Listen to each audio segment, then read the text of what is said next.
tous et à toutes, ou bonsoir. Donc, merci d'être venus vraiment si nombreux à cette première séance.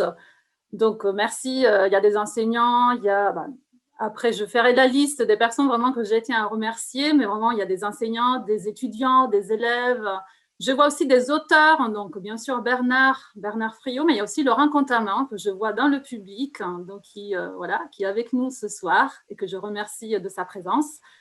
Donc, je tiens d'abord à remercier l'Alliance française, donc de Kuhn, en particulier bien sûr Manuela Vico et Alice Goualouin, la Minute Française. Donc, grâce à l'Alliance, à la Minute Française, effectivement, ce cycle a été possible. Donc, nous l'organisons en collaboration, bien sûr, avec un travail vraiment collaboratif. Merci à Jordan, donc Jordan Lonardi, qui est stagiaire de l'Université Grenoble-Alpes et fait son stage avec nous à l'Alliance, avec d'autres stagiaires, mais c'est vrai que m'a beaucoup aidé à organiser cette rencontre et ce cycle de rencontres.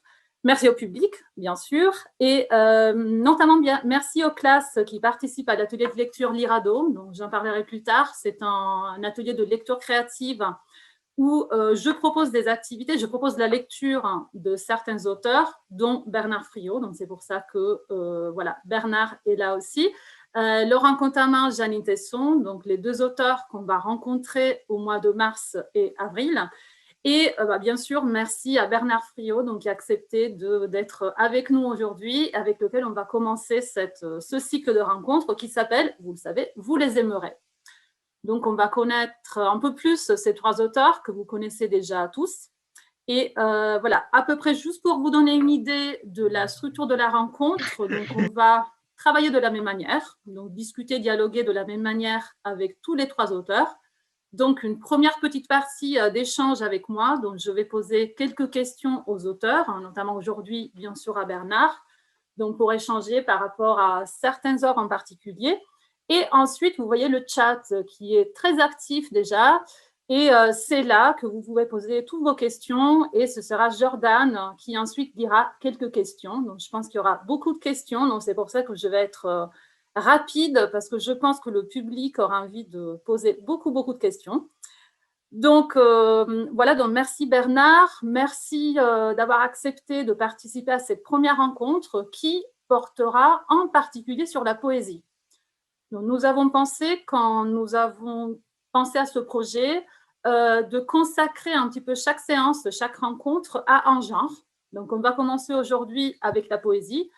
On passera ensuite au roman, et en particulier roman autobiographique, à la biographie, l'autobiographie avec Janine Tesson, donc le mois de mars, et le mois d'avril avec le théâtre, avec Laurent Contamant. Et donc, on parlera un petit peu, pour découvrir ces genres littéraires et d'autres œuvres aussi. Donc, on ne va pas juste se concentrer sur ces genres, mais on va découvrir un petit peu plus l'œuvre de ces trois auteurs.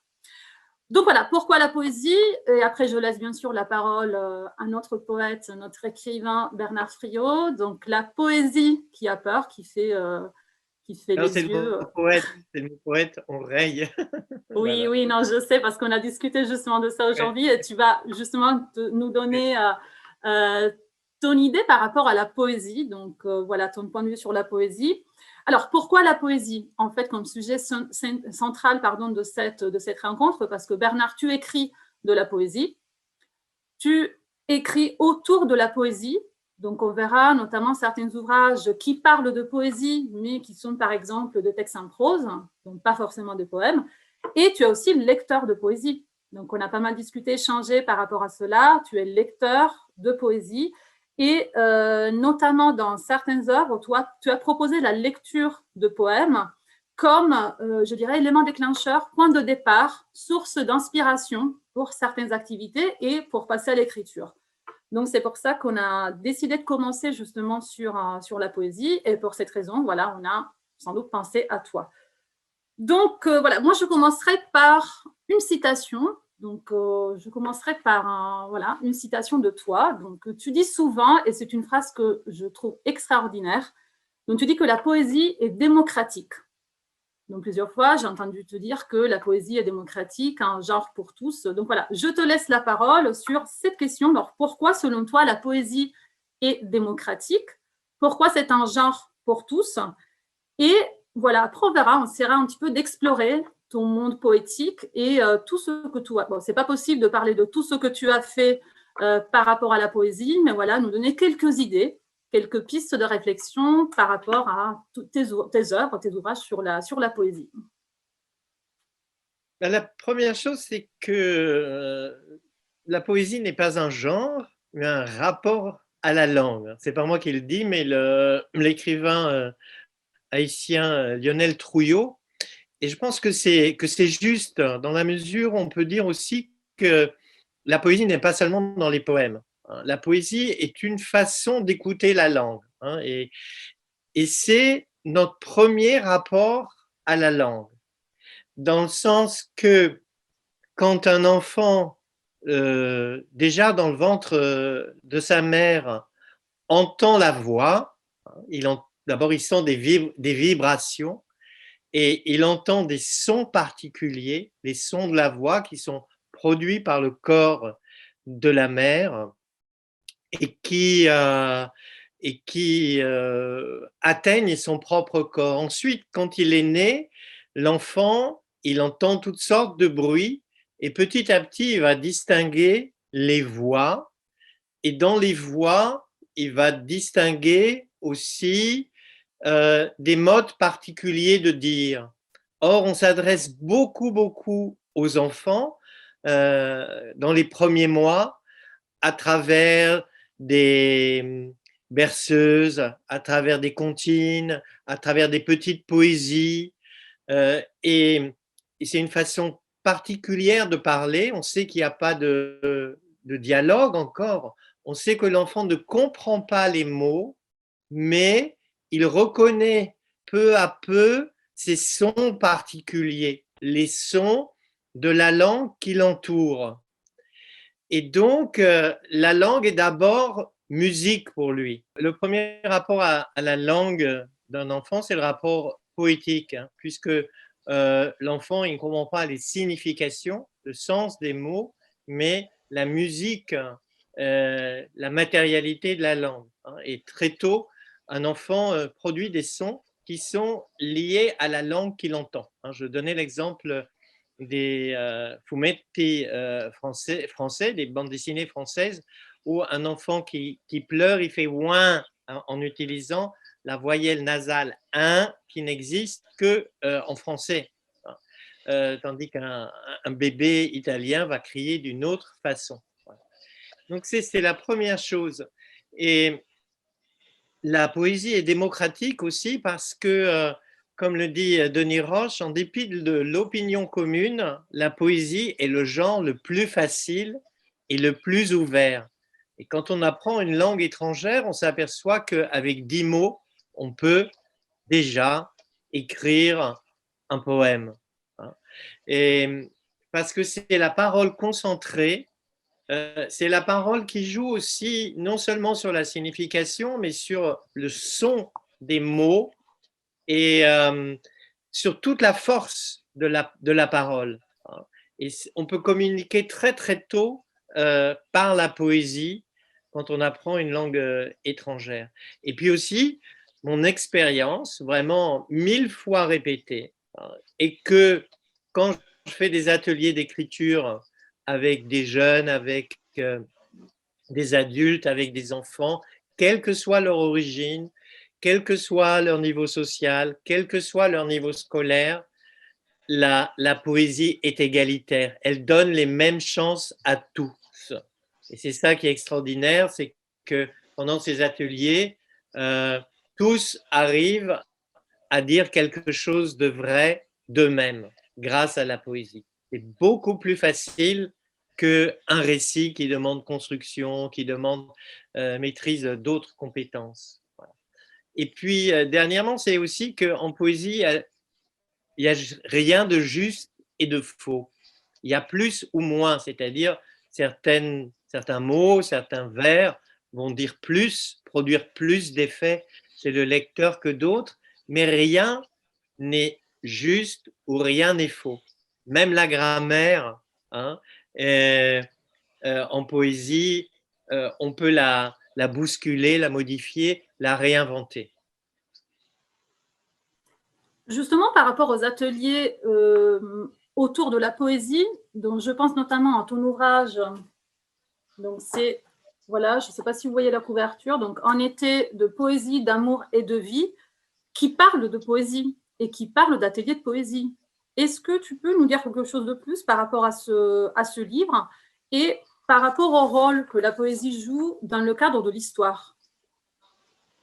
Oui, c'est un livre qui a une histoire un petit peu particulière parce qu'il m'a été demandé par un éditeur italien, Lapis, et qui m'a demandé une histoire d'amour entre préadolescents. Et bizarrement m'est venue cette histoire de deux adolescents qui se rencontrent pendant un atelier d'écriture poétique. Et bon, il n'y a pas d'autre explication, sauf que c'est venu comme une évidence à un certain moment, bon, probablement aussi influencé par ces moments que j'ai vécus, parce que pour moi, écrire avec des enfants, des adolescents, des adultes pendant un atelier poétique, c'est bien plus fort qu'écrire seul un poème. Je veux dire, quand un ado lit un fragment de poème qui touche tout le monde, c'est une émotion bien plus forte que d'écrire soi-même seul un poème. Et c'est l'impression que ce qu'il a écrit seul, en fait, a été écrit avec tous les autres. Et parce que c'est aussi des moments où les adolescents, mais les enfants aussi, découvrent un moyen de dire les nouvelles expériences qu'ils font. Et évidemment, l'expérience de l'amour à l'adolescence, c'est important. Et il ne suffit pas de la vivre, il faut la dire. Il faut trouver les mots pour le dire, il faut trouver les moyens pour le dire. Et la poésie, je le sais, beaucoup d'adolescents s'y essayent quand ils font des expériences sentimentales et émotionnelles nouvelles. Donc, c'était naturel. Et pour moi, c'était le moyen de raconter ce qui se passe pendant les ateliers d'écriture parce que la démarche est beaucoup plus importante que les activités. Des livres d'activités pour écrire la poésie, il y en a beaucoup, j'en ai moi-même écrit, mais expliquer comment ça se déroule, expliquer l'importance de l'écoute, expliquer qu'il faut mettre en confiance, qu'il faut apprendre à retravailler les textes qu'on a écrits, que le passage par l'oral, c'est important. Tout ça, j'ai pu le raconter à travers cette fiction. Et, et puis, voilà, on comprend que ce n'est pas la technique qui est importante, mais que c'est vraiment des moments de vie en commun à travers l'écoute. Parce qu'un des éléments fondamentaux de la poésie, c'est l'écoute. Merci beaucoup. Oui, je pensais justement à ça, à comment tu as raconté le déroulement de l'atelier, justement à travers cette fiction, à travers cette histoire entre ces deux personnages. Et tu expliques bien comment ils se sont rapprochés justement de la poésie et comment ils se sont rapprochés aussi de cette amitié qui se transforme ensuite voilà, quelque chose d'autre. Et voilà, à travers la fiction, dont tu as parlé de l'amour, donc qui est aussi parmi je dirais, les thèmes les plus fréquents dans tes ouvrages, je dirais, je trouve un petit peu partout l'amour pour la langue, l'amour pour la littérature, l'amour, l'amitié. Et je pense, voilà, je prends l'exemple justement de cette histoire pour passer à une autre œuvre que je trouve extraordinaire, et ce sont les poèmes pressés, où justement le thème principal est l'amour. Donc, ce sont des histoires. Oui, il y a plusieurs volumes. Il y a plusieurs volumes et il y a un. Oui, je sais. Et justement, ma question est la suivante, parce que je sais que dans le public, il y a beaucoup de lecteurs des histoires pressées, des Français qui m'ont dit avoir grandi avec tes œuvres, et aussi des Italiens, donc nos élèves de FLE qui lisent tes œuvres. Par exemple, ils ont lu en ce moment, ils sont en train de lire Pressé, pas si pressé. Donc voilà, ma question est, alors peux-tu nous parler un petit peu de ce rap, je ne sais pas comment le définir, si c'est une façon d'écrire les histoires pressées, comment tout est né Et finalement, comment tu es arrivé aux derniers ouvrages, qui sont des ouvrages, par exemple, on a les poèmes pressés, les peintures pressées. Donc, voilà, comment un petit peu est née cette idée des histoires pressées? Je sais que c'est une question assez dense. Oui, oui, oui. Alors d'abord, le terme pressé, si, c'est moi qui l'ai inventé quand j'ai écrit les histoires pressées. Après, vu le succès des histoires pressées, l'éditeur, il l'utilise comme une marque et chaque fois qu'il peut, il le rajoute. Et voilà, par exemple, Poème pressé, ce n'était pas du tout le titre que je voulais donner à ces recueils, mais ça, c'est bon, les questions d'éditeurs. Les histoires pressées, elles sont nées d'un travail avec des jeunes enfants de 7, 8, 9 ans que je voyais régulièrement quand j'étais enseignant, quand j'étais formateur en fait d'enseignants du primaire.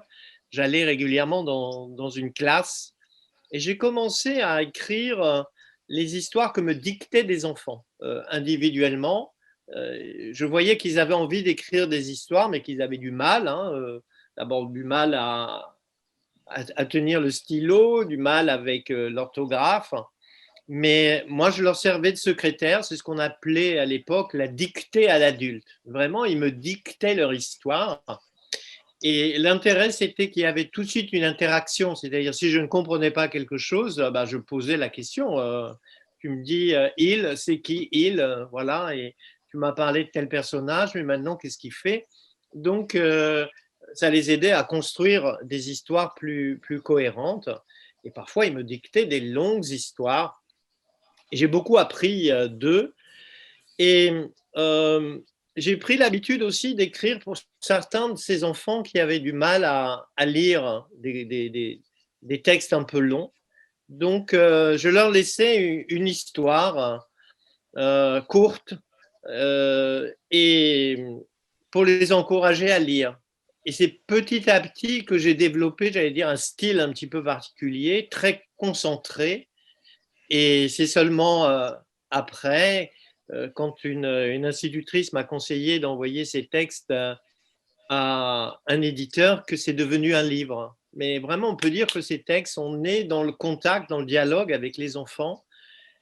Et je pense que bah, tout au long de mon travail d'écriture, ce rapport direct avec les lecteurs est resté important. Hein. Gianni Rodari disait que pour quelqu'un qui écrit pour les enfants, c'est un devoir. Hein, c'est le mot qu'il utilisait. C'est un devoir de les rencontrer et de travailler avec eux. Hein, parce que on écrit pour eux, mais on écrit aussi à leur place. Hein, ils ne sont pas encore capables d'écrire leurs livres. Hein, les livres d'enfants sont écrits par des adultes. Donc, on doit leur servir de porte-parole, quelque part. Et est-ce qu'on peut te demander de lire un de ces poèmes? Est-ce que tu aurais envie de nous faire une lecture? De quel tu veux? Alors, Par tu m'avais exemple, proposé... par hasard, page 11. Ah, non, je te laisse choisir un non, poème. moi, j'adore obéir. Enfin, c'est pas vrai, mais oui, ben si, on peut s'amuser parce que celui-là, Parce que bon, moi, je l'aime d'abord, bien.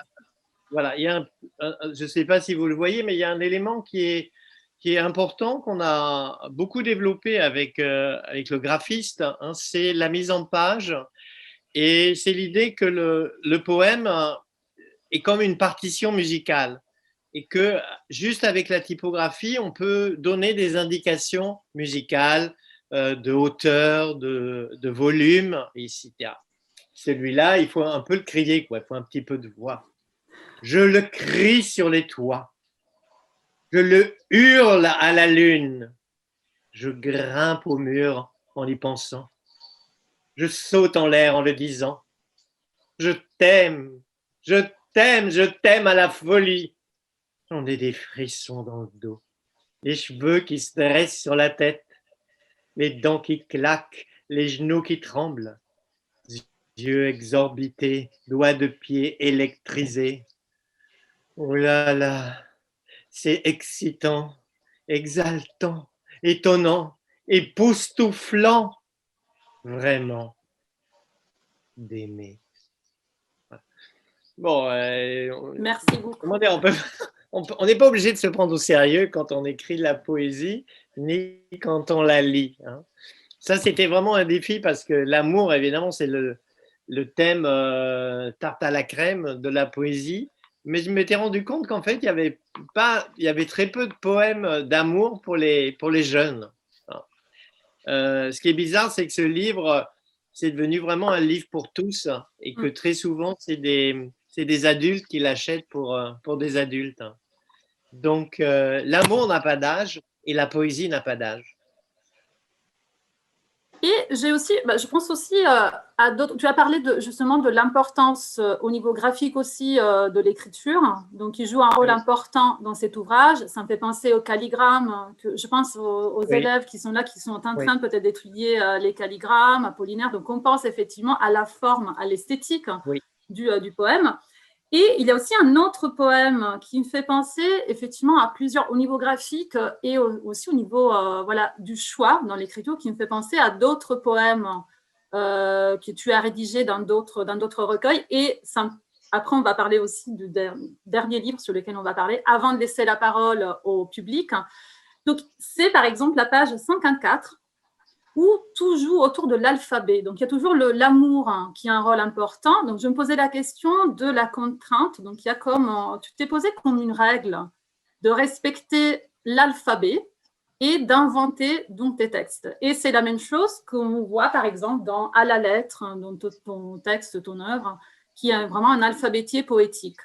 Donc, je te poserai la question. Alors, est-ce que tu as envie de lire cet autre poème et ensuite nous donner un petit peu quelques idées par rapport à l'autre œuvre poétique, donc l'alphabet poétique, oui, dont le titre est À la lettre. C'est une thématique intéressante. D'abord, je lis le poème et ensuite je fais mon petit juste une chose, Bernard, je ne sais pas si on peut partager l'écran pour montrer si Jordan peut… Je veux bien le faire si vous voulez. Mais par contre, l'animateur a désactivé le partage d'écran. Oui, c'est vrai parce qu'on n'est pas… Oui, non, c'est pas grave. Mais ça prend 2 secondes et après, comme ça, je peux le partager. Voilà. Si vous voulez. C'est tout le discours sur la contrainte poétique ou la contrainte d'écriture sur lequel je suis un petit peu partagé. Personnellement, oui, super. Voilà. Donc ça, c'était celui que bien sûr Bernard Friot a lu juste avant. Et là, je vous laisse. Voilà. Amour, baiser, caresse, désir, embrasser, folie, galanterie, harmonie, hormones aussi. Rave ou illusion ou inanition, car l'amour, ça coupe l'appétit. Joie, parfois, joue, baiser sur la, je et tu pour faire nous. J'ai essayé de classer l'amour par ordre alphabétique. Hélas, le cas est un cas, une catastrophe. Alors à cas, ça s'arrête là. Mais dans ce livre, je me suis beaucoup amusé en fait à associer l'amour avec quelque chose d'autre, de complètement différent. Amour et gourmandise, amour et sport, amour et ordre alphabétique. Je ne me souviens plus comment sont venues les idées, sauf que j'avais envie, à l'intérieur d'un livre qui avait une thématique, l'amour, d'essayer des formes extrêmement différentes. J'utilise pas des formes, des règles qui existent déjà, je me les donne. Je pense que chaque poème crée ses propres règles. Personnellement, j'ai un peu de mal avec les règles oulipiennes, avec les formes fixes, surtout quand c'est utilisé en classe comme des mécaniques pour produire des textes qui se ressemblent tous. Au contraire, dans mes ateliers d'écriture, je fais des propositions. Je ne dis jamais que c'est des consignes. Hein. J'explique bien que ce n'est pas une consigne et que si on ne respecte pas ma proposition, ça ne me gêne pas. C'est juste un stimulus pour écrire. Et ce qui importe, c'est de voir ce qui en sort et de voir la structure qui se crée. La structure du poème, elle apparaît dans l'écriture, elle n'est pas forcément décidée à l'avance. Est-ce qu'il va y avoir des rimes ou est-ce qu'il n'y en a pas? Est-ce que la forme est fixe ou est-ce qu'elle est très libre? La poésie permet cette recherche de formes extrêmement diverses. Alors, je conçois, je comprends qu'il y ait des gens qui écrivent de la poésie, qui aient besoin de formes fixes. Moi, ça m'intéresse beaucoup plus d'inventer des nouvelles formes et d'aller jusqu'aux frontières de la poésie. Parfois, je me demande, mais est-ce que ce que j'ai écrit, c'est un poème? Parce que ça ressemble juste à une énumération, parce que c'est très proche de la prose, parce que parfois ça raconte une histoire. Ça va beaucoup dépendre de la manière dont on le lit. Je veux dire, en fait, c'est la manière dont on lit un texte qui en fait un poème. Je peux lire comme un poème, même un texte extrêmement banal. Alors, quand je vais en Italie, je donne toujours cet exemple. Pour moi, quand je vois sali, tabacchi, valori volati, pour moi, c'est de la poésie. Hein. Parce que, voilà, il y a des répétitions de sons, parce que je ne sais même pas ce que ça veut dire. Et voilà, il y a plein de phrases que on peut lire comme de la poésie, c'est-à-dire on oublie leur sens, mais on est attentif à leur musicalité, au rythme qui est créé, aux sonorités. Voilà. Et il y a beaucoup de textes que j'écris qui finalement ont peu de sens, mais ils font bouger les mots. Voilà, ils font bouger les mots et ils interviennent à différents niveaux de compréhension. Il y a toujours de la sensualité dans la poésie, dans le sens où ça touche les sens, l'oreille, et ça évoque aussi des choses. C'est-à-dire qu'on s'arrête sur les mots et on les mâchouille, on s'arrête dessus et, et ça crée d'autres significations, des significations imprévues. Voilà. Mais Merci encore une beaucoup. fois, c'est le rapport qu'ont les très jeunes enfants avec la langue. Ils adorent répéter des mots, parfois qu'ils ne comprennent pas, mais simplement parce que c'est agréable à dire. Ouais. Je reviens sur une chose que tu viens de dire. Donc, tu as parlé de la lecture. Ça dépend de comment on lit un texte. Oui. Et donc, je disais, tu es aussi un lecteur de poésie. Oui. Et ça en fait penser ce propos, ça me fait penser à ton œuvre, Le Carnet du presque poète, oui. Où tu proposes effectivement des vers, des extraits de poésie. Et à partir de là, tu fais des propositions d'écriture. Oui. Et alors, je pensais justement à cette œuvre et je pensais à un autre ouvrage. Alors, je pense en particulier à une page sur laquelle on avait échangé. Tu pars d'un texte d'un poème de Baudelaire et tu dis, alors je ne sais pas si Jordan l'a sous les yeux, sinon je peux le partager. Et tu dis justement que tu proposes à ton lecteur de fixer un art ou un objet et d'inventer une histoire à partir de là. Et c'est intéressant de voir. Ah, voilà, Jordan a commencé le partage d'écran. Voilà, merci beaucoup. Avec les illustrations d'Hervé Tullet, ça a été une grande chance de faire ce livre avec lui. Oui. C'est très suggestif. Oui, tu me disais en plus ce matin qu'effectivement, nous, on a cette version qui est la plus répandue aujourd'hui, mais qui vient d'un autre ouvrage précédent, qui est l'agenda du presque poète. Oui, oui. Le carnet n'est qu'une réduction de l'agenda, c'est ça, mais on retrouve. Oui. Ouais. Et donc, ça me fait penser ce texte, cette préposition d'activité, ça me fait penser à un autre texte, Paroles de basket, où, là, c'est pas de la poésie dans ce sens-là, mais ma question est la suivante. Alors, comment proposer effectivement à tes lecteurs de passer d'un élément déclencheur, de trouver un élément déclencheur pour donner vie à l'écriture? Pour toi, les éléments déclencheurs, les points de départ sont des objets dans Paroles de basket que certains élèves sont en train de lire. Et voilà, donc c'est-à-dire que tout signifie qu'à partir de chaque objet, on peut inventer des histoires? Oui, les objets, faut pas. Alors, il n'y a pas que les objets hein, qui peuvent être des stimulus. Moi, je pensais à ton ouvrage, justement, Parole de basket, où il y a des, bien voilà, des sûr. objets.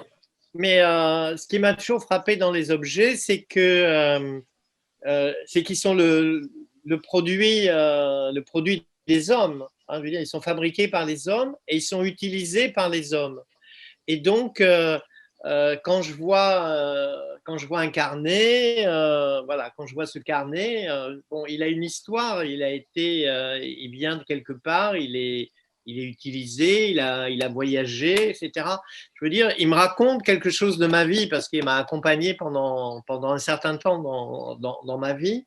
Mais c'est la même chose quand je vois une chaise, je pense à ceux qui l'ont fabriquée. Hein, et je pense à ceux qui se sont assis sur cette chaise. Donc la chaise me raconte des histoires, hein, des histoires multiples. Et bon, après, je peux faire des associations. Et quand j'ai écrit Parole de basket, c'est né en fait d'un atelier d'écriture que je menais avec des adultes. Je leur avais donné une consigne que moi, je n'ai pas du tout suivie, puisque je leur demandais de faire parler un personnage. Et spontanément, voilà, moi j'ai fait parler un objet. Et j'ai écrit une ou deux histoires et j'ai voulu vérifier si ça fonctionnait avec des enfants. Et donc j'ai demandé à des enfants d'abord de réagir au premier texte que j'ai écrit, mais aussi d'écrire eux-mêmes des textes commençant par un jour, un objet m'a dit. Et j'ai pu vérifier qu'ils se racontaient à travers l'objet choisi, hein, que c'était comme un masque, comme une marionnette en fait. Voilà. Hein, si je raconte, si je fais parler mon oreiller, c'est de moi que je vais parler, dont je vais parler. Voilà. Et c'est juste raconter des histoires, c'est juste une façon particulière d'interpréter le monde. Je l'ai dit dans un texte, en peinture pressée, le premier texte, hein, je dis, voilà, regardez, c'est une chaise. Le fabricant de chaise, il va dire ceci sur la chaise, il va voir cela sur la chaise. Le physicien, il va dire autre chose, il va calculer le poids de résistance de la chaise. Le commerçant, il va dire ceci, il va avoir un certain discours sur la chaise, et le décorateur aussi.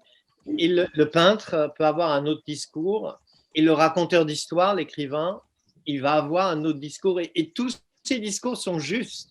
Hein, et c'est ça qui est aussi intéressant, c'est qu'aucun discours n'épuise la réalité de la chaise. Voilà.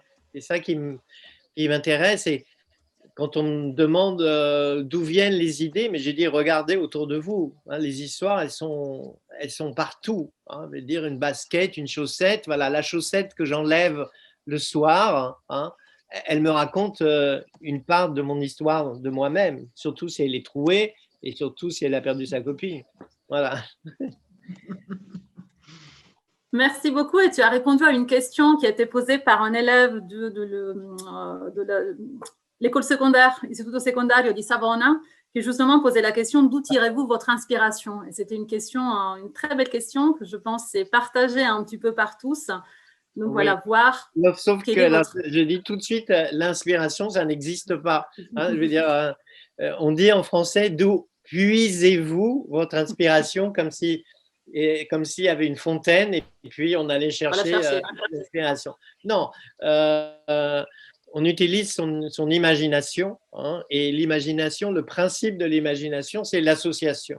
Voilà. Encore une fois, si je reprends l'exemple de la chaise, je vois une chaise et je peux me demander qui s'est assis sur la chaise ou bien qui va s'asseoir sur la chaise. Et c'est parti. Hein, et c'est parti. J'ai déjà l'idée d'un personnage et il y a quelque chose qui peut se développer. C'est tout ce qu'on entend, c'est tout ce qu'on sent, c'est bien entendu ce qu'on a vécu qui est la source des histoires. Hein. On puise dans ce matériau d'expérience et en créant des associations nouvelles. Après, c'est une certaine façon d'utiliser son cerveau, hein. Il faut surtout ne pas avoir peur des idées bizarres qui nous viennent. Ça, c'est les enfants qui me l'ont appris, hein. Je veux dire, les enfants, ils font des sauts incroyables. Ils passent d'un parapluie à une fusée. Voilà, la parapluie, c'est une fusée. Et hop, hein, c'est le principe du jeu. Et nous, adultes, on a un petit peu peur. On reste dans des histoires plus ordonnées, plus réalistes peut-être. Donc, il faut savoir jouer avec son imaginaire, c'est tout. Oui, c'est un très bon conseil. Je laisserai la parole au public s'il y a des questions. Donc là, moi, j'avais la première question, donc, par exemple, qui m'avait été posée par les élèves de Savona. Je laisserai la parole à Jordan s'il y a des questions. Et ce serait intéressant aussi de te laisser ensuite la parole, Bernard, pour d'autres petites lectures. Donc, on a choisi en tout cas des textes. On a un petit peu discuté sur cela. Oui, donc, oui, je oui. pense que si vous avez des questions dans le public, n'hésitez pas à les écrire dans le chat. Jordan lira, voilà, je vois déjà des questions. Jordan lira les questions et ensuite on pourra laisser un petit peu de temps pour la lecture à la fin. Donc, je laisse la parole à Jordan et à Bernard. Merci. Et au public, bien sûr, pour les questions. Je voyais la question de Thomas qui me demandait quelle était ma méthode de travail. Non, je vais tout de suite le décevoir, Thomas. Ma méthode de travail, c'est de ne pas en avoir. Et c'est vrai. J'ai essayé, quand je me suis vraiment consacré à l'écriture, j'ai essayé d'avoir des règles. J'ai demandé à des collègues comment ils faisaient. Voilà, il y a des collègues qui me disaient qu'ils commençaient à 8 heures du matin jusqu'à 10 heures. Ensuite, que de 10 heures à 10h30, ils faisaient un tour de vélo et ensuite ils recommençaient. Et moi, j'ai essayé et ça ne marche pas. Voilà. Donc, j'écris entre deux, j'écris quand ça vient. La seule méthode, c'est que c'est pas à pas. Voilà, je veux dire, j'écris et il arrive un moment où un projet se dessine. Voilà, il y a de la matière et je commence à l'organiser. Alors bien sûr, quand j'écris un roman, c'est différent, ça demande une autre discipline, mais c'est peut-être pourquoi je préfère les formes brèves qui me permettent de passer d'un projet à l'autre et même de travailler sur des projets extrêmement différents. Je dois dire aussi que je n'ai pas l'obligation d'écrire. Je n'ai aucune obligation d'écrire, même pas financière. Et pour moi, c'est extrêmement important. Parce que quand je suis obligé d'écrire, ça m'arrive, quand on me demande d'écrire un article ou de faire un travail d'écriture, c'est beaucoup plus difficile pour moi. C'est beaucoup plus difficile et je préfère être libre et donc d'être désorganisé d'une manière organisée. Voilà. Merci beaucoup. Donc, on a beaucoup de questions. Donc, il y en a la plupart que vous avez répondu. Non, mais il y en avait d'autres aussi que j'ai entrevues. Il faut me les reposer là. Ouais. Il y en a une très intéressante, je trouve, c'est qu'est-ce qui est indispensable dans vos textes? Y a-t-il un ingrédient indispensable? Ah, ça, à mon avis, c'est plus une question pour le lecteur, hein, parce que c'est le lecteur qui cherche quelque chose dans un texte. Moi, ce que j'essaye d'y mettre, enfin, ce qui est important pour moi quand j'écris, c'est il faut que ça tombe bien. C'est comme pour un vêtement. Voilà, il faut que ça m'aille bien. C'est-à-dire, je sens si c'est juste pour moi ou pas juste. C'est une question de facilité dans la phrase. Il faut que je puisse lire le texte à haute voix de manière naturelle et facile. C'est en tous les cas un élément que je travaille beaucoup.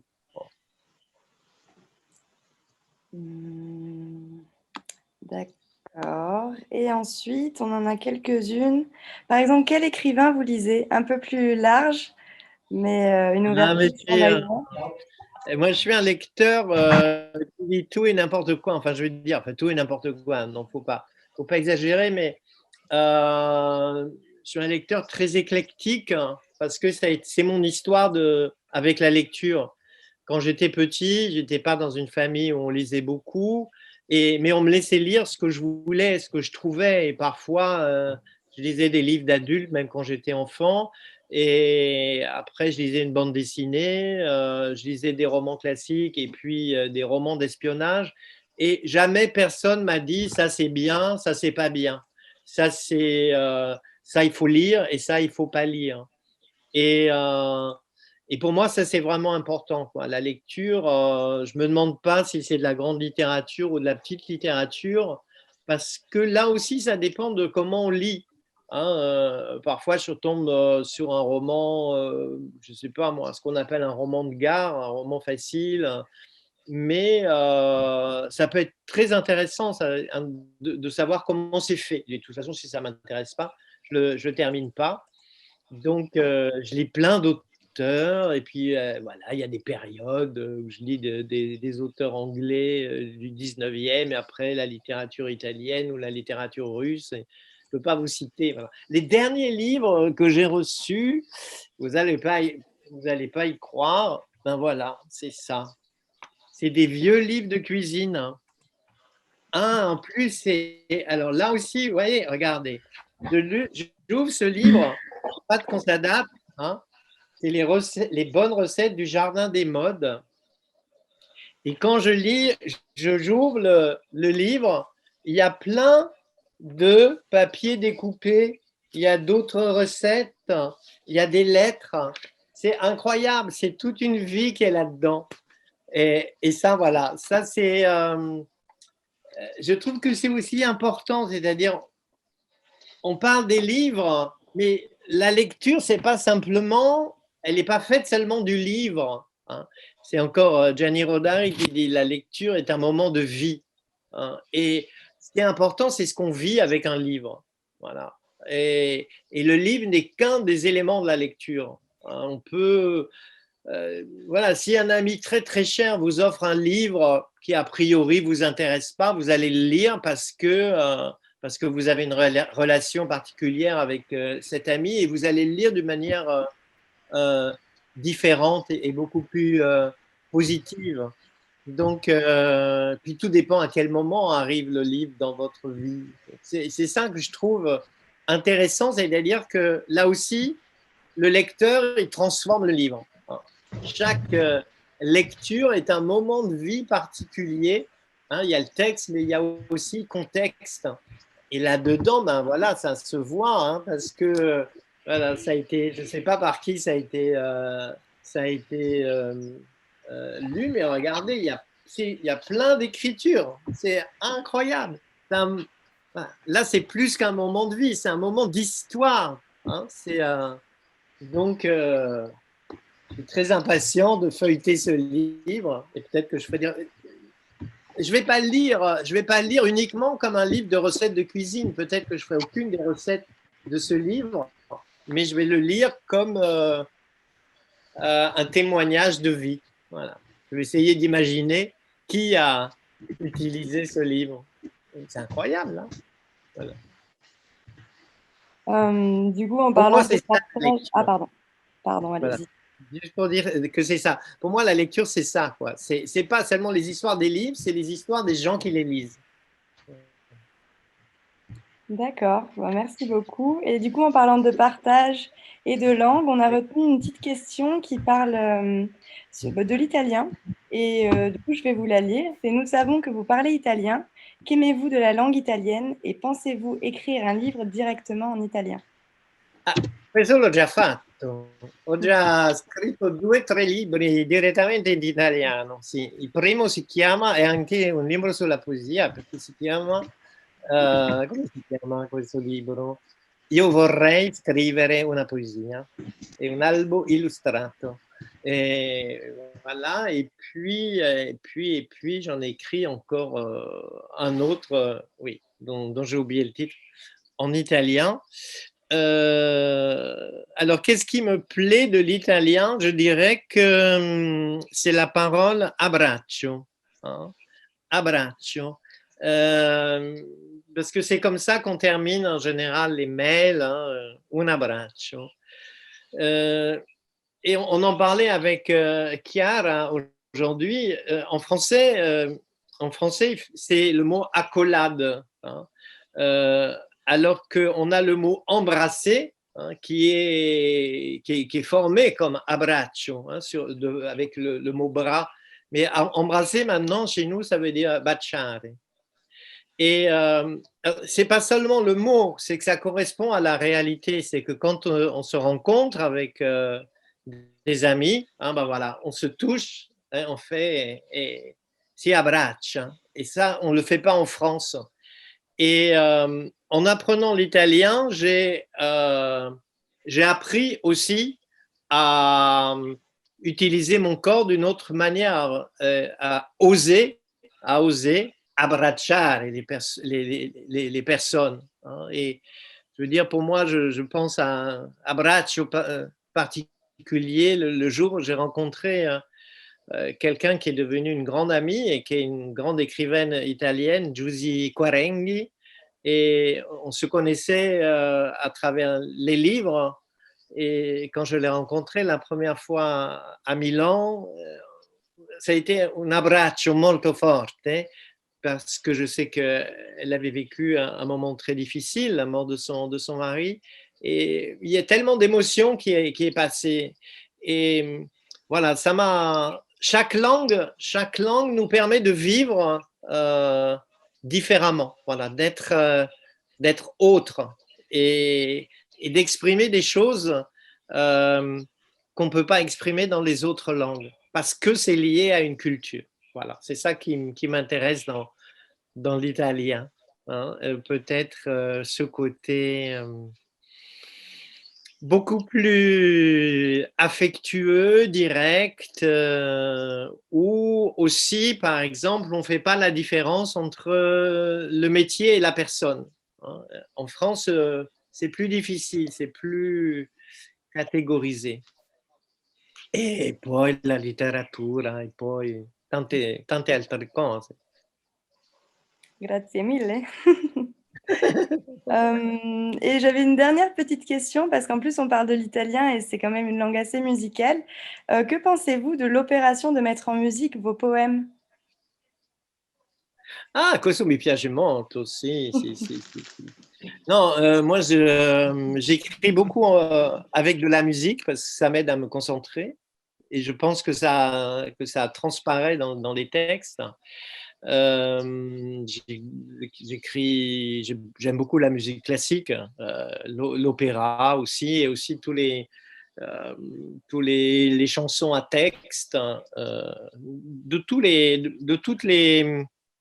les cultures, hein, toutes les chansons traditionnelles de plein de cultures. Donc, quand on met mes textes en musique, je suis très content et voilà, j'ai travaillé avec des musiciens. Hein. Un des tout derniers livres que j'ai écrit, c'est une nouvelle version du Carnaval des animaux. Voilà. Ça s'appelle le Carnaval gastronomique des animaux, parce que c'est une vraie histoire.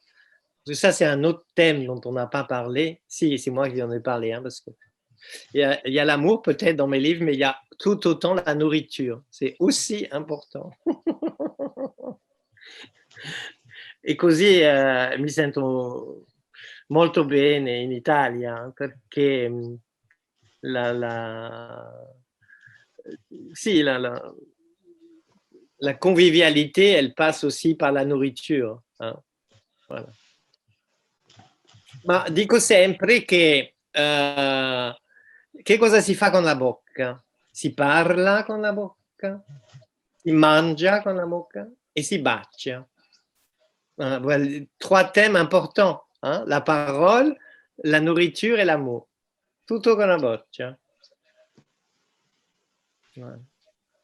D'accord, ben merci beaucoup pour vos réponses aux questions. Donc, il y a beaucoup de questions, il a fallu choisir, mais je Oh, mamma propose mia. de finir avec une petite citation de Valérie, que vous allez Oui. nous dire ce que vous en pensez. Donc, il est dit: le premier vers est donné par les dieux, le deuxième par le travail. Qu'est-ce que vous y répondriez? Oui, c'est tout à fait juste. C'est très juste. C'est exactement ça, oui. écrire, c'est facile. Réécrire, c'est plus difficile. C'est là que commence le métier. Hein. C'est là que commence le métier, mais ça s'apprend, ça. Ça s'apprend.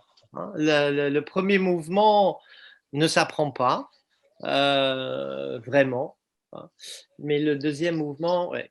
Mais c'est… Alors, pour la poésie, je dois dire que moi, j'aime beaucoup, beaucoup, beaucoup, beaucoup ça, retravailler les textes. Parce que dans la poésie, c'est au mot près. Et donc, c'est pour les histoires pressées aussi, hein, c'est vraiment au mot près. Et c'est tellement intéressant de voir que en supprimant un mot, parfois, on dit davantage. Hein, les petits mots comme et, mais, je, et, et parce que ça change le rythme, ça ouvre à plus d'interprétation. Et ouais, mais c'est très juste. Il y a une autre phrase que j'aime bien en poésie. C'est une autre façon de le dire. Hein. C'est quelqu'un qui a dit en poésie, d'abord on trouve et ensuite on cherche. En fait, ça veut dire un peu la même chose. Voilà. D'abord on trouve et ensuite on cherche. Hein, parce que voilà, on écrit quelque chose et ensuite on se demande non seulement ce que ça veut dire, mais comment ça tient et comment le faire tenir mieux. Hein, voilà. On a un matériau et comment l'organiser. Voilà. Avec le danger que parfois, en retravaillant un texte, on le casse. Ça arrive. Non, merci beaucoup, Bernard. Merci beaucoup, Bernard. Merci, Jordan, pour cette sélection. Merci à tous. C'est vrai qu'il y avait beaucoup de questions très intéressantes, donc on a fait un petit peu un choix. Je proposerais de terminer pour une petite lecture, petite dans le sens qu'on n'a pas trop le temps. Et voilà, en extrait. Donc, par exemple, je pense au texte que les élèves du projet Lirado sont en train de lire. Donc, par exemple, Pressé, pas si pressé, Paroles de basket. D'accord. Alors, on peut lire un jeu peut-être de… Oui. Okay. C'est exactement ça, le texte auquel j'étais en train de penser. Oui. En plus, voilà. Ça me permet de dire aussi que moi, j'aime la grammaire. Hein. J'aime la grammaire quand on lui donne du sens. Et je trouve, par exemple, je, tu, il, c'est des mots extraordinaires. Hein, parce que je, c'est tout le monde. C'est celui qui parle. Je, c'est moi. Je, c'est toi. Et il, c'est celui qui est en dehors. Donc, voilà. Je. Moi, c'est Lucas. 12 ans dans quelques mois, 1m69 déjà, des yeux bleus, des cheveux noirs. Bah, à part ça, je ne sais pas quoi raconter. J'ai une mère, souvent elle me casse les pieds, mais c'est son métier. J'ai une sœur aînée, horriblement enquiquinante, inutile d'en parler. Une petite sœur aussi, 2 ans, elle sait à peine parler. Et un père, enfin j'en avais un. Il est parti depuis plus d'1 an. Pas envie d'en parler. C'est dur de dire je, finalement. Si on essayait à la 3e personne, Lucas, il est super mignon, avec ses yeux tout bleus, tout bleus. Ça, c'est Sarah, une élève de ma classe. Je l'ai entendue discuter avec Bouchra en cours de musique. Moi, je ne la trouve pas super mignonne, sauf ses yeux, verts, comme des choux de Bruxelles. Miam, miam. Lucas, il est bon en défense, mais en attaque, c'est une catastrophe. Quand il est devant les buts, il tire à côté. On dirait qu'il a peur de faire de la peine au gardien adverse. Ça, c'est l'entraîneur. Commentaire après le match. Avec quelqu'un que je ne connaissais pas. C'est même pas vrai. Au dernier match, j'ai marqué un but contre mon camp.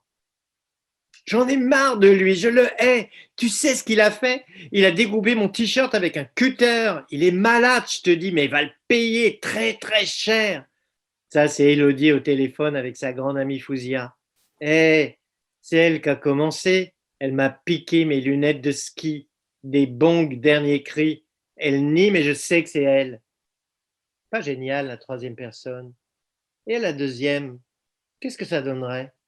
Attention, voilà ma mère. Qu'est-ce qu'elle veut? Lucas, t'es sourd ou quoi? T'as toujours pas descendu la poubelle. T'es comme ton père, on peut jamais compter sur toi.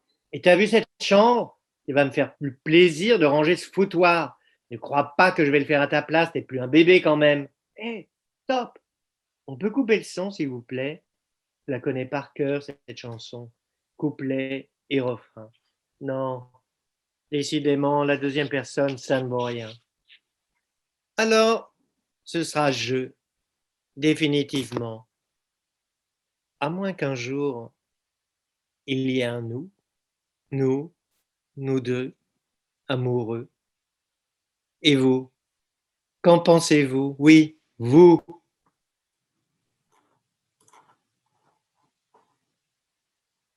Merci beaucoup, Bernard. Et je suis sûre que les élèves ont suivi ce conte qu'ils connaissaient déjà. Donc, ça a été vraiment la chance de l'entendre de la part de l'auteur. Je pense que c'est une richesse qu'on n'a pas toujours la chance d'avoir. Donc, merci beaucoup. Je ne sais pas si on attend pour une petite question. Ou Manuela, qu'est-ce que tu en penses? J'aurais besoin seulement de passer un petit message à tous les enseignants. S'ils signent dans la chat leur nom, prénom, éventuellement l'école, pour l'attestation de présence. Je m'en excuse, j'y ai pas pensé auparavant, donc c'est un petit message de service. Voilà, tout simplement. Je m'excuse. Très pratique, voilà, la vie pratique entre de plein pied dans la poésie. Voilà. C'est ça. On peut faire une belle liste des noms, un peu comme Prévert, voilà, les noms de personnes qui ne s'attendent pas, de prononcer, de voir les sonorités, pourquoi pas, au fond aussi. Absolument, mais c'est possible, Ouais. Bon, et en plus, on fera de petits ateliers de poésie. Des fois, on propose aussi des petits haïkus, par exemple, aux enfants tout petits, mais aussi aux grands. Les haïkus, c'est facile, on mélange les mots. C'est un peu ce que vous avez dit, en définitive. Même. Oui, moi, je préfère leur donner encore des règles plus libres. Par exemple, le poème minute. Voilà. On prend plein de petits bouts de papier, des bandes de papier, hein, et on se dit, j'écris un poème en une seule minute. Alors, et puis on en écrit, en plus, on écrit pendant une minute, ensuite on se repose pendant une minute, et après on recommence. Et on s'aperçoit qu'à la troisième ou quatrième fois, ça vient plus facilement, on est plus libre, et ça se construit, et le quatrième, cinquième, sixième, septième poème, là, on trouve toujours un poème d'une minute qui est plus fort que les autres. Voilà. Et avec des formes extrêmement libres. Donc, ça, c'est quelque chose que je vous propose. C'est une excellente idée, merci. On n'y avait pas pensé du tout. Merci. On va essayer alors. Avec les collègues, on verra bien. On vous enverra les résultats. Et c'est important. La bande de papier, c'est important, hein, parce qu'on écrit sur une bande de papier. Ça donne le mouvement aussi. Ça donne le mouvement et puis ça rassure aussi parce qu'on voit que c'est pas très très long. Et si la première fois c'est pas venu, c'est pas grave. La deuxième fois ça viendra. Voilà. Ok, parfait. Bon, merci, excellente idée. Merci. On va essayer. On essaiera. Oui. C'est très libérant, voilà, ou libérateur. Oui. Donc, moi, je pense que s'il y a une question très, très, très rapide, je vois dans le chat, voilà, j'étais en train de voir s'il y avait une question pour terminer cette rencontre. Jordan, je vous laisse voir s'il y a encore une petite question, peut-être pour terminer, pour conclure cette rencontre qui a été vraiment passionnante. Donc, on a discuté, bien sûr, on a échangé sur la poésie, sur l'amour. Donc, il y a la Saint-Valentin qui s'approche, donc c'était la… Ah oui. Ben oui, c'était pour ça aussi qu'on avait pensé à l'amour pour cette rencontre. Donc, voilà, peut-être une dernière question, Jordan, et après, on remercie chaleureusement Bernard Friot. Oui, moi, je remercie tout le monde. Ah, pardon. J'ai une dernière petite question pour vous que j'ai trouvée intéressante. C'était sur l'agenda du presque poète et la manière de l'écrire, en fait, parce qu'il y a des illustrations. Et on a une personne, Alessandra, qui vous demande si vous avez laissé Hervé Tullet totalement libre de choisir les illustrations ou est-ce que vous les avez choisies ensemble? Comment s'est passé ce processus de création? Non, d'abord, c'était un souhait personnel de travailler avec lui quand on m'a proposé ce projet. J'ai dit, je le fais, mais avec Hervé Tullet, parce que je voulais qu'il y ait une réponse graphique, que l'élément graphique soit vraiment intégré au texte, parce que c'est vraiment un stimulus important pour l'écriture. Et en fait, Hervé, il a pris ces textes qui ne sont pas des poèmes, qui sont des propositions d'activités, et il a réagi à sa manière graphiquement. Mais il en a fait plein. Il a fait quelque chose comme près de 1000 dessins. Et c'est la graphiste qui a fait un travail de tri et qui a assemblé le tout. Et puis, finalement, j'avais peu de choses à dire, sauf certains détails parfois, mais c'était vraiment, je savais qu'il allait répondre à la demande que j'avais, hein, quelque chose qui ne soit pas illustratif, mais qui aide l'imaginaire comment dire, à s'ouvrir aux propositions d'écriture. Voilà, que ça reste pas, c'est un élément qui n'est pas intellectuel, hein, c'est un élément qui est alors non seulement visuel, mais qui est très sensoriel, parce qu'il y a des couleurs qui font appel à la mémoire des sens. Et on l'utilise beaucoup quand on écrit de la poésie. C'était un très beau cadeau. Pour moi, ça a été un formidable cadeau qu'il accepte et que la maison d'édition accepte aussi. Voilà. D'accord. Merci pour votre réponse et pour l'honneur que vous nous avez fait d'échanger avec nous et de nous parler. Comment dire, un lecteur fait autant d'honneur à un auteur en le lisant que le contraire. Voilà. Comme vous pouvez voir, Monsieur Friot, il y a tout plein de personnes enthousiastes qui vous remercient pour ce cadeau, pour cette belle soirée que vous nous avez offert ce soir. Et la prochaine fois, on se voit à Cuneo. Oui, bien sûr. C'est une promesse, c'est ça. Ah, oui. Sur la place. C'est là que nous nous sommes connus, donc. Sur la place, on fera plein d'abbracci. Voilà. Bien sûr, parfait, magnifique. Et on attend aussi tous les auditeurs qui étaient là. Donc, ce sera des centaines de personnes. Oui. Voilà. Mais en réalité, Bernard vient à Grenoble avant. Donc, il y a aussi un colloque à Grenoble et le 9, 10, 11 juin, donc sur la littérature, donc didactique de la littérature. Et Bernard nous fait l'honneur de venir participer à ce colloque. Donc, j'espère que ce sera en présentiel. Là, on verra. Oui, d'abord Grenoble et ensuite Cuneo. Voilà. Parfait. Oui. Bon, disons l'automne à Cuneo. À l'automne, peut-être, ce sera le moment. Speriamo, sì. Oui, bien sûr. Hein. Et con i marrons glacés, con la meringue. Hein. Maintenant, on fait des meringues con i marrons glacés. C'est une spécialité devenue aussi. Ah oui. Voilà. Oui. Ah. Smettiamo con questo argomento perché in bocca. Magnifique. Bon, encore merci de la part de nous tous, infiniment. Merci. Oui, merci à vous tous pour votre présence. Merci à Bernard d'avoir partagé avec nous toutes tes idées sur l'écriture et sur la poésie et sur l'amour. Donc, on termine aussi. Merci pour d'avoir partagé ton expérience de travail en tant que métier d'écrivain, bien sûr, avec la collaboration avec l'illustration et l'édition. C'est très intéressant d'avoir un point de vue de la part d'un auteur. Donc, merci beaucoup Bernard. Merci à tous. Oui, et le lecteur, collaboration avec le lecteur. Et oui, très important. Oui. Et un grand merci pour cette belle organisation et ce moment de partage. Merci à vous tous. Et à bientôt pour la deuxième séance avec Janine Tesson le 12 mars, toujours à 17h30. Et on parlera de l'autobiographie et de la biographie et de la femme, parce que ce sera le 1 de mars, et donc on va parler de la femme.